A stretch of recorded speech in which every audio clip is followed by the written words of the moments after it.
Question and answer Okay ba? ba? Okay. Oo. Ganda, di ba?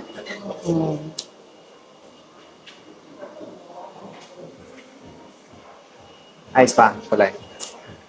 So happy. Di ba? Yeah. Ganda Satisfied. ng blending, oh. Mm.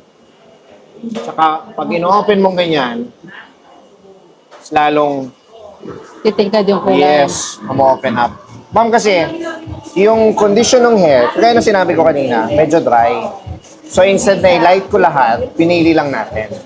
Yan. Pinili natin yung mga majority na yung nagmamatter sa color talaga, which is yan, no?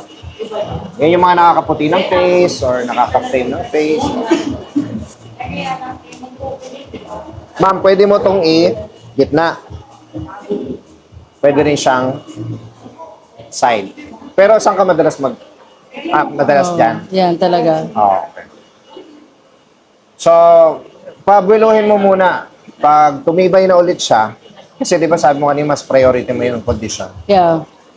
Pag tumibay na, pa-blend mo. Pag-ray mo ulit ng todo. Oh, ayoko na, gusto ko i-avoid na yung bleach as much as possible kasi yun na talagang it really dries your hair. Oh. Pero ang pansin mo naman, di ba? Hindi naman binleach. Hindi, ano lang yun, mild lang talaga. Yeah. Di ba? So ngayon, ayun, sundan lang ulit natin to sa susunod. So after a month, yung treatment lang. Treatment, ma'am. Basta alagaan natin ang treatment. Treatment. And then, fora. Yun ang pinaka-maintenance mo sa bahay. Ganda ng blending. Ma'am, thank you, Oo. Thank you also. Salamat. Ingat ka.